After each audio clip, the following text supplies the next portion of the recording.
ओम देवी प्रपन्नाति हरे प्रसीद प्रसीद मातर जगतोऽखिलस्य प्रसीद विश्वेश्वरि पाहि विश्वं त्वमेश्वरी देवी चराचरस्य शरणागत दीनार्थ परित्राण परायणे सर्वस्यार्थ हरे देवी नारायणी नमोस्तुते।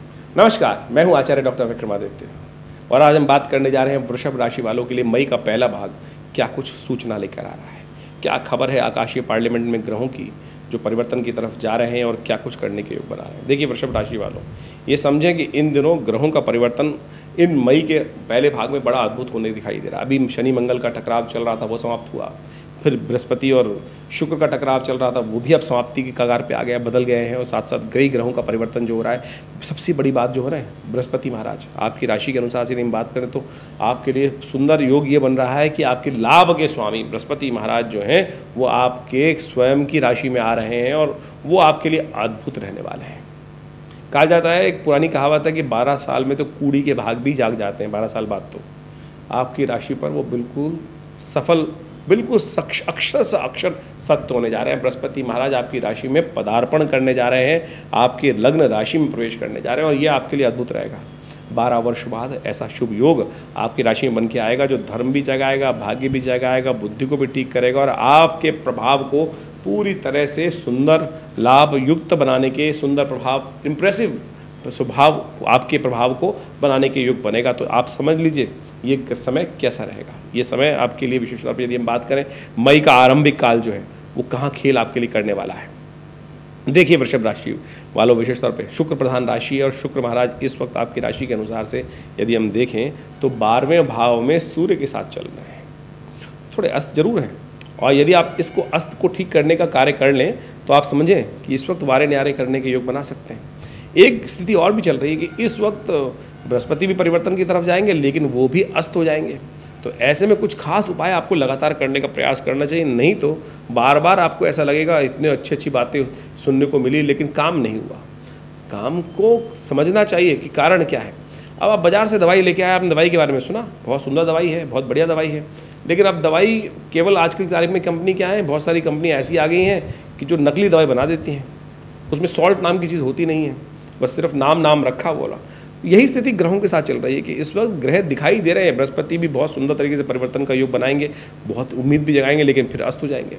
शुक्र पहले से ही अस्त चल रहे हैं, तो ये शुभ ग्रह जो है वो अस्त स्थिति में जाने के कारण से ऐसे में कुछ उपाय लगातार, नहीं तो फूला व्यक्ति दिखाई देगा, ताकत नहीं आएगी। ये वास्तविक तौर पर ग्रहों की स्थिति है। राजयोग का निर्माण हो रहा है आपकी राशि के अनुसार से, बृहस्पति परिवर्तन हो गए, शुक्र बहुत सुंदर योग स्थिति में बन गए, लेकिन महत्वाकांक्षा रहेगी, बड़ी सोच रहेगी बहुत, लेकिन हवा निकल जाएगी। तो आप सिलसिलेवार तरीके से समझ लें ग्रहों का योग आपके लिए क्या क्या स्थिति उत्पन्न करता दिखाई दे रहा है। वृषभ राशि वालों बहुत इंपॉर्टेंट समय है परिवर्तन का, जैसे हमने बताया। यदि हम बात करें 1 मई की, बुधवार का अवसर, सप्तमी तिथि, मकर राशि में आपके चंद्रमा भाग्य में चल रहे हैं। चंद्रमा ये आपके लिए भाग्य से सज्जनता के लाभ देने के योग बना रहे हैं, सही सोचते रहें, धर्म में आपकी आस्था जगाते दिखाई दे रहे हो। सबसे इंपॉर्टेंट बात, बृहस्पति 12वें भाव से निकलकर, नुकसान वाले भाव से निकलकर आपके लग्न में, आपकी पर्सनैलिटी में 4 चांद लगाने के लिए सुंदर योग बना रहे हैं। बृहस्पति सवा दोपहर को 12:30 बजे आपके लग्न में, आपकी लग्न राशि में प्रवेश करेंगे। तो ऐसे में वृषभ राशि, वृषभ लग्न के लिए बहुत इंपॉर्टेंट समय 12 साल बाद बनने के योग बन रहे हैं। तो ऐसे में आनंद भाव से परमात्मा का भजन करें, लेकिन एक बात ध्यान रखिएगा, नए मुहूर्त करने के दिन अच्छा नहीं, क्योंकि अष्टमी तिथि क्षय है इस दिन, यानी सप्तमी थोड़ी देर रहेगी, उसके बाद अष्टमी का आगमन हो जाएगा।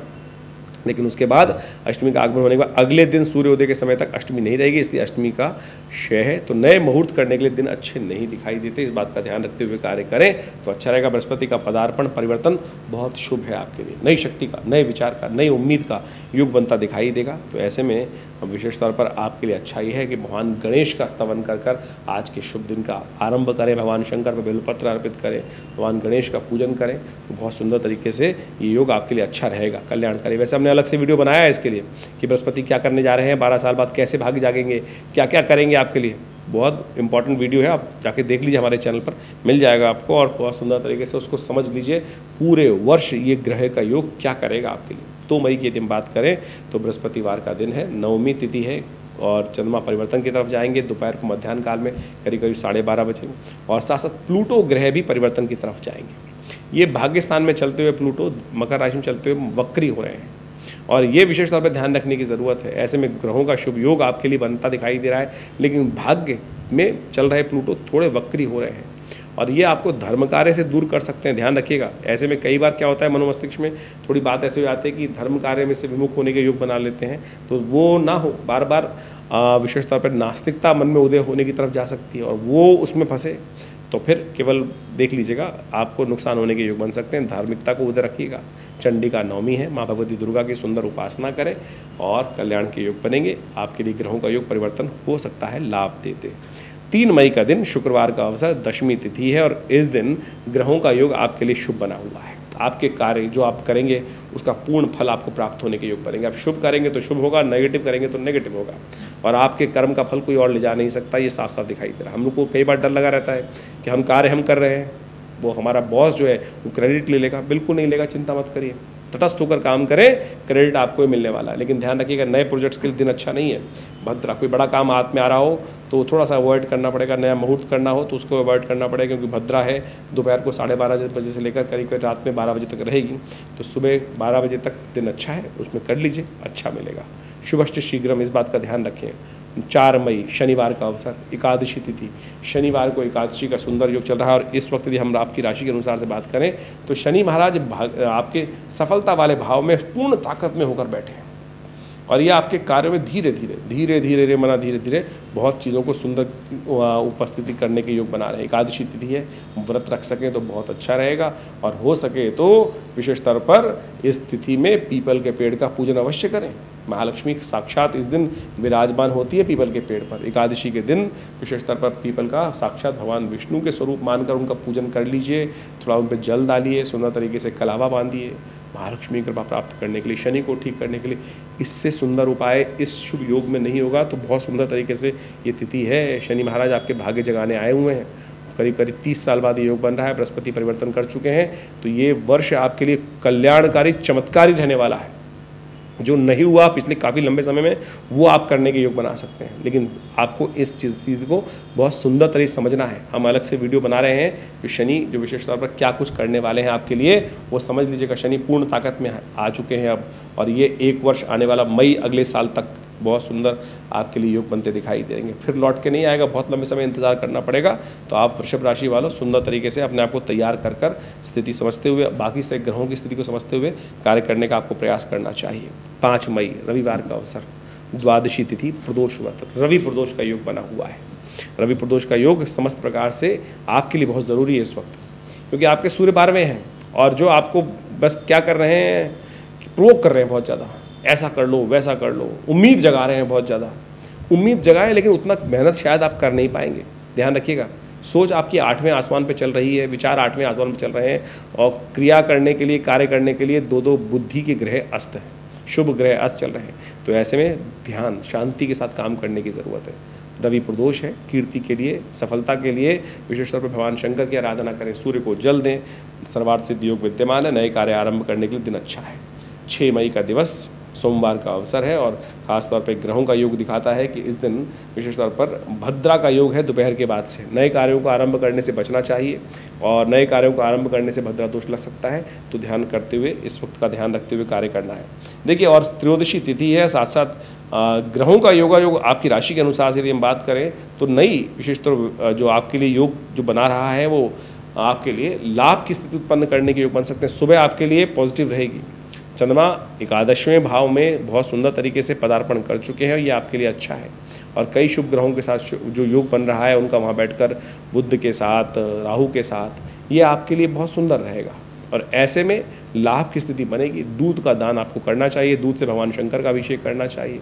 और विशेष तौर पर आपके धर्म से बाहर के जो लोग हैं, और विशेष तौर पर मैं कहूँगा कि जो आप किससे धर्म के बाहर के लोग हैं, उनसे आपको विशेष तौर पर लाभ होने की स्थिति बन सकती है। और ये कई तरह से आपके लिए उन्नति का योग बनाता दिखाई दे रहा है ग्रहों का समय, तो आपको उसको लाभ लेते हुए कार्य करने का प्रयास कीजिए। 7 मई का दिवस मंगलवार का अवसर, चतुर्थी तिथि है, चतुर्दशी तिथि है और विशेष सर्वार्थ सिद्धि योग का निर्माण है, जो दोपहर को करीब करीब 3:30 बजे तक रहेगा। नए कार्यों का आरंभ करने के लिए शुभ तिथि दिखाई देती है। मंगलवार का अवसर है और सुंदर तरीके से इस समय का आपको लाभ लेने का प्रयास करना चाहिए। लेकिन ध्यान रखिएगा, थोड़े एंजाइटी बढ़ती दिखाई देगी, थोड़े खर्चे ज़्यादा होते दिखाई देंगे, तो धर्मयुक्त कार्य करें, हनुमान जी का स्तवन करें, थोड़ा सा चंद्रमा जो है सूर्य के साथ जाकर जहाँ बैठ गए हैं 12वें भाव में, वो नुकसान करने के योग बना रहे हैं। ऐसे में थोड़ी हिम्मत चाहिए होगी पॉजिटिव स्थिति में कार्य करने के लिए। सुंदर तरीके से मंगलवार का अवसर है और हमारे आश्रम में हमने इस ग्रह योग को देखते हुए हनुमान चालीसा का सुंदरकांड का पाठ रखा है। आप सब उसमें सम्मिलित हो सकते हैं। जो शाम को कार्यक्रम रहेगा विवेकानंद योग आश्रम दिल्ली में ये कार्यक्रम चलेगा। सुंदरकांड का पाठ है, सवामनी का भोग है, हनुमान जी को चोला चढ़ाकर अपने ग्रह का उपचार करने की ज़रूरत है। आपकी राशि के अनुसार से जो ग्रहों का योग बन रहा है उसको समझते हुए कार्य करना चाहिए आपको। 8 मई का अवसर बुधवार का योग, अमावस्या तिथि है और साथ साथ बृहस्पति इस दिन अस्त होने जा रहे हैं। अमावस्या तिथि में अभी जो बृहस्पति बदले थे वो अस्त होने के योग बना रहे हैं, तो उम्मीद जगाकर बृहस्पति थोड़े से ठंडे पड़ जाएंगे। ऐसे में आप थोड़े हतोत्साहित हो सकते हैं। जो नई उम्मीद लगी थी कि कुछ ना कुछ पॉजिटिव हो रहा है, आने वाले आपको 15-20 दिन ऐसे लगेंगे, कुछ हुआ ही नहीं। उम्मीद जागी और फिर सब कुछ बैठ गया, दिन वैसे के वैसे आ गए। बहुत थोड़े अल्पकाल के लिए है, लेकिन ध्यान रख लेंगे तो बहुत सुंदर होगा। बहुत जल्दी जून में ये उदय हो जाएंगे दोबारा। लेकिन जो अस्त हुए हैं तो समझिएगा कि बिल्कुल गाड़ी स्टार्ट होकर चल के बड़ी उम्मीद जगाकर फिर बैठ गई है, ऐसी स्थिति बन सकती है। तो ऐसे में कुछ खास उपाय करने की ज़रूरत है। पीली चीज़ों का दान, गौ सेवा, गाय को चने का डालना, पीला केसर का तिलक लगाना, ये सब उपाय बहुत ज़रूरी रहेंगे। हो सके तो अपने पितरों के निमित्त भी कुछ दान पुण्य करना आपके लिए बहुत ज़रूरी है। ध्यान रखिएगा, ये अच्छा रहेगा। आप करेंगे तो बहुत सुंदर योग बनेंगे। थोड़ा खर्चे बढ़ने के योग दिखाई देते हैं, ध्यान रखते हुए कार्य करें। 9 मई का अवसर प्रतिपदा है, वैशाख शुक्ल पक्ष आरंभ हो रहा है। चंद्र दर्शन इस दिन रहेंगे, द्वितीय क्षय है, तो शाम को चंद्रमा का दर्शन कर कर आप अपने ग्रहों को जगाने का कार्य कर सकते हैं। क्योंकि अमावस्या के बाद चंद्रमा पूर्ण रूप से अस्त होते हुए चंद्रमा फिर दोबारा उदय होंगे शाम को, और ये आपके लिए नई उम्मीद जगाने के योग बनाएंगे। लेकिन ध्यान रखिएगा, द्वितीय तिथि क्षय हो गई है, तो नए मुहूर्त के लिए दिन अच्छा नहीं दिखाई देता। प्रतिपदा है, तो ऐसे में विशेष तौर पर चंद्रमा नई उम्मीद जगाएंगे। चंद्रमा वृषभ के आपकी राशि में उच्च के होकर लग्न में आए हैं, नई उम्मीद जगाने आए हैं, नई विचार जगाने आए हैं। लेकिन नए मुहूर्तों के लिए दिन अच्छा नहीं है, इस बात का ध्यान रखते हुए कार्य करें। गौ पूजन करें, शाम के समय चंद्र दर्शन करके गौ पूजन करके माता पिता गुरुजन का आशीर्वाद लेकर यदि आप नए उम्मीद जगाएंगे तो बहुत सुंदर आपके लिए योग रहेगा। 10 मई अद्भुत तिथि है, अक्षय तृतीया है, परशुराम जयंती है, आदि युग तिथि मानी जाती है। और कहा जाता है अक्षय पुण्य की प्राप्ति के लिए तिथि ऐसी है कि इस दिन कोई भी कार्य करेंगे तो उसका अक्षय फल प्राप्त होगा। शुभ करेंगे तो शुभ फल प्राप्त होगा, अशुभ करेंगे तो अशुभ फल प्राप्त होने के योग बन जाएंगे। तो इस तिथि का पूर्ण लाभ लेने का प्रयास करना चाहिए। लेकिन एक बात जान लें, कई लोगों के मन में भ्रांति होती है कि अक्षय तृतीया जो है अंशुत साया है। बिल्कुल है, लेकिन इस बार दो ग्रह अस्त चल रहे हैं, दोनों शुक्र ग्रह और बृहस्पति ग्रह अस्त चल रहे हैं। तो ऐसे में ध्यान रखिएगा, विवाह इत्यादि, नया मकान मुहूर्त इत्यादि करने के लिए अक्षय तृतीया शुभ नहीं रहेगी। ऐसे में ध्यान रखें, पूरी अच्छे से पंचांग से विवेचना कराने के बाद ही कुछ कार्य करने की ज़रूरत दिखाई देती है। कई लोग तो विशेष तौर पर शादी इत्यादि भी अक्षय तृतीया पर रखने का प्रयास कर लेते हैं, क्योंकि अंशुत साया माना जाता है। लेकिन इस बार शुक्र भी अस्त हैं, बृहस्पति भी अस्त हो गए हैं, तो ऐसे में ध्यान रखते हुए कार्य करने की ज़रूरत। खैर, तिथि की बात कर लेते हैं। वृषभ राशि वालों के लिए कैसा ग्रहों योग बनता है, तो उनके लिए अच्छा है, लाभ की स्थिति बनेगी, अच्छे से योग बनेगा, नई एनर्जी से युक्त ग्रह दिखाई देता है तृतीया तिथि के दिन। तो सुंदर तरीके से भगवान परशुराम का पूजन करके, भगवान विष्णु का पूजन करके कार्य आरंभ करें। इस दिन बुध का परिवर्तन भी हो रहा है, बुध भी महाराज आपके 12वें भाव में जा रहे हैं, और ये योग सुबह सुबह जो बन रहा है ये कहीं ना कहीं आपके लिए कुछ नुकसान दे सकता है।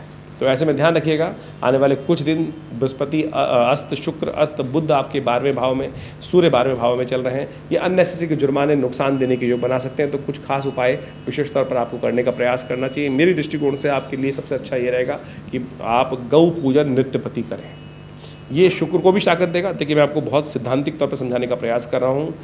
बृहस्पति अस्त, बुध आपका 12वें भाव में, शुक्र भी अस्त, साथ में सूर्य 12वें। ऐसे में गऊ का यदि नित्यपति पूजन करें, गाय को विशेष तौर पर चने की दाल खिलाएं और केला खिलाएं, इससे विशेष तौर पर गाय का आशीर्वाद से, गऊ के आशीर्वाद से आपके लिए कल्याणकारी योग बनेंगे। लेकिन आने वाली तिथियों में ग्रह अस्त होने के कारण से थोड़ी सी शून्यता दिखाई देती है, तो उसको शक्ति देने की ज़रूरत है। और देखिए, ये सब बातें विशेष तौर पर बहुत महत्व रखती हैं। हम इस चैनल के माध्यम से आपके साथ लगातार जुड़े रहते हैं और समय समय पर आपको इन सब चीज़ों के बारे में अवगत कराने का प्रयास करते हैं कि आज तिथि कौन सी है, वार कौन सा है, कौन सा मुहूर्त कर लेना चाहिए, कौन सा व्रत शास्त्र के अनुसार से विधान किस प्रकार। देखिए, भारतीय संस्कृति में समझें, ये जो सारे के सारे विधान बताए गए हैं, ये सुंदर तरीके से इसलिए बताए गए हैं कि आप अपने जीवन में शुभ को प्राप्त कर सकें।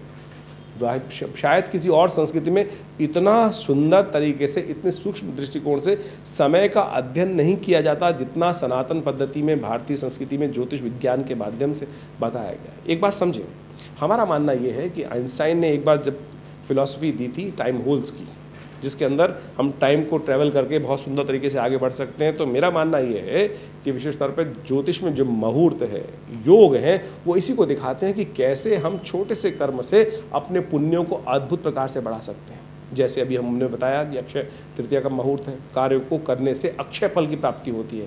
अक्षय फल यानी शुभ करेंगे तो उसका भी अक्षय, जो क्षय ना होने वाला हो, वो फल प्राप्ति के योग बन जाएंगे। ऐसे में शुभ कार्य करेंगे तो अच्छा फल प्राप्त होगा, और दुष्कर्म कट जाएंगे तो हमारी ट्रैवल, हमारे पुण्य बढ़ जाएंगे, और कष्ट जो जीवन में आ रहे हैं वो घट जाएंगे।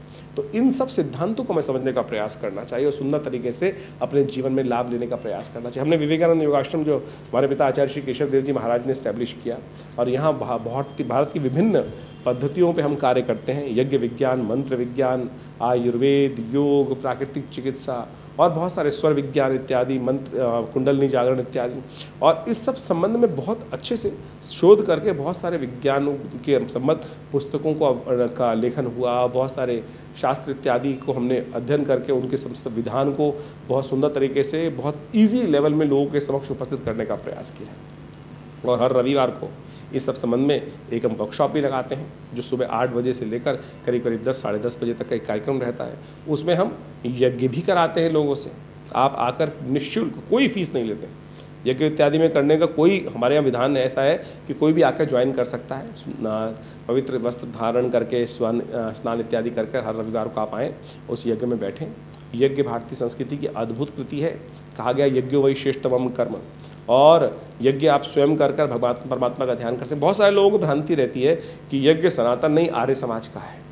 आर्य समाज कहाँ से निकला? सनातन से तो निकला। कोई फर्क नहीं है, ये तो विचार ऋषियों के, लोगों के विचार है जिन्होंने इसको बाइफिकेशन कर दिया। सब एक ही तो है।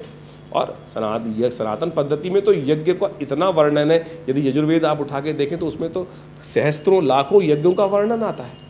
और सब मूर्ति पूजा को उपासक। हम वास्तविक तौर पर समझें कि मूर्ति पूजा या निराकार ब्रह्म की उपासना कोई अलग थोड़ी है।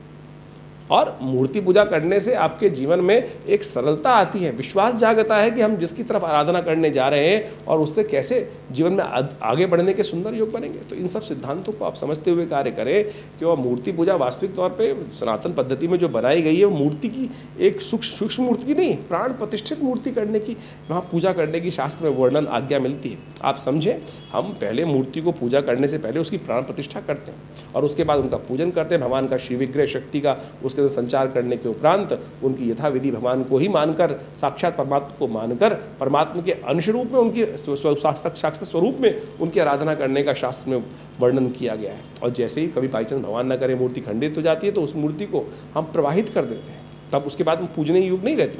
तो हम ये सोचें कि हम कहीं ना कहीं भ्रांति में फंस जाते हैं कि मूर्ति पूजा किसी रूप में, वो वास्तविक तौर पर परमात्मा के अंश, परमात्मा को एक स्वरूप देकर एक ईश्वरवाद का प्रतीक, साक्षात हमारे संस्कृति में जो विधान बताया गया उसको ही प्रतीक माना जाता है।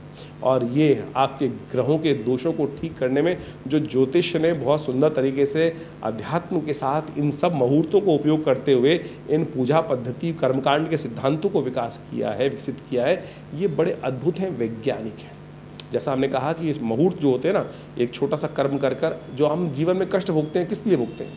क्योंकि हमारे द्वारा किए गए पता नहीं पुनर्जन्म में, किस जन्म में कोई कष्ट, कोई अपराध किया गया, कोई दुष्कर्म किया गया, उसी का तो भोग हमारे जीवन में प्राप्त होता है। कोई शुभ करेंगे तो शुभ भोग प्राप्त होगा, अशुभ कर्म हुआ तो अशुभ भोग प्राप्त होता है।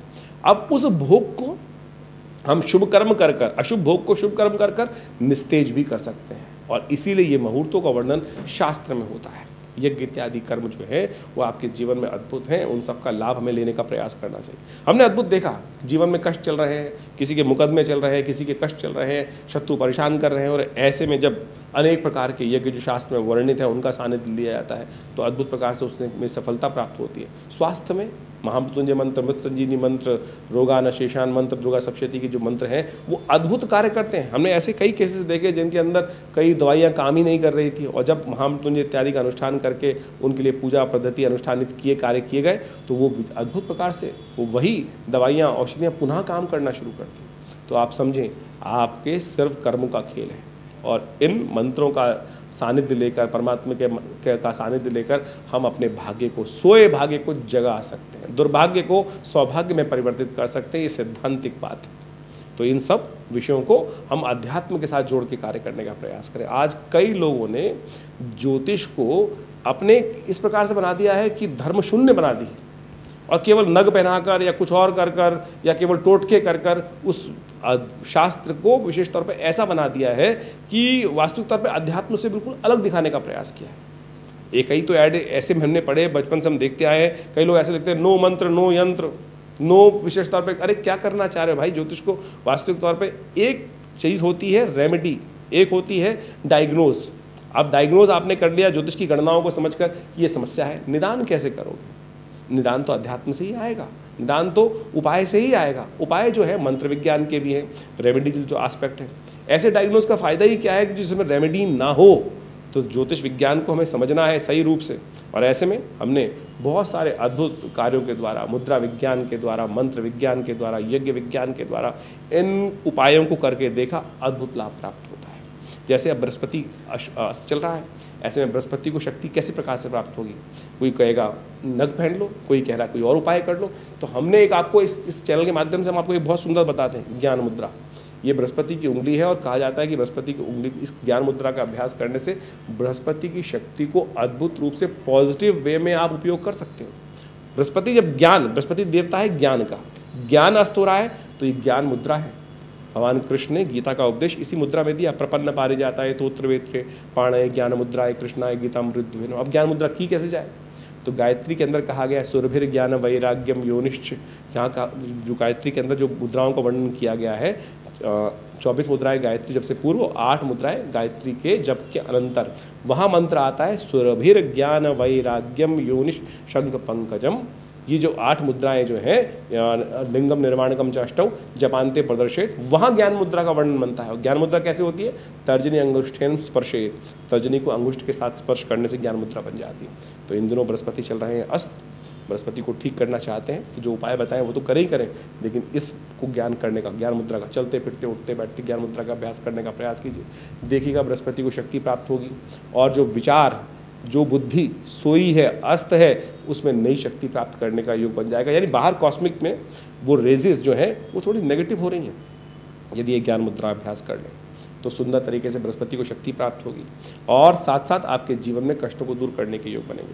तो ये वर्णन हमने आपको बताया, और सुंदर तरीके से इसको आप करने का प्रयास कीजिए, आपको देखिए लाभ प्राप्त होगा। इसके अलावा भी बहुत सारी समस्याएं आपके जीवन में यदि चल रही हों, कोई प्रश्न मन में आ रहा हो, तो आपके लिए विवेकानंद योगाश्रम बहुत सुंदर तरीके से अध्यात्म के क्षेत्र में कार्य कर रहा है। जमुना पार्क खुरेजी में एक बहुत बड़ा शोध संस्थान बनाया हमारे पिता आचार्य श्री केशव देव जी महाराज ने, और यहाँ नित्य प्रति 8 घंटे यज्ञ होता है, गौशाला है, पूरा योग, प्राकृतिक चिकित्सा, आयुर्वेद का एक 100 बेड का हॉस्पिटल बनाया गया है। तो आप सादर आमंत्रित हैं यहाँ पर, और आश्रम से जुड़कर बहुत सुंदर तरीके से आप आध्यात्मिक विकास और साथ साथ अपने जीवन में शुभ कार्य करने के लिए, माँ भगवती का सानिध्य प्राप्त करने के लिए, ये बताना मेरे को ज़रूरी समझता हूँ मैं कि यहाँ भगवती का एक सुंदर शिव विग्रह विराजमान है जो 1947 में मुल्तान से आया था, और कई वीडियोज़ के माध्यम हम बताते ही आपको। और उन्हीं के सानिध्य में, उन्हीं की कृपा से, उन्हीं के आशीर्वाद से आज आश्रम पर नित्य 8 घंटे यज्ञ होता है, आध्यात्मिक कार्य किए जाते हैं। आप रविवार वाले यज्ञ में सादर आमंत्रित हैं, और यदि आपकी कोई निजी समस्या है तो फ़ोन नंबर्स दिए गए हैं, उन पर संपर्क साध कर आप आश्रम के साथ जुड़ सकते हैं।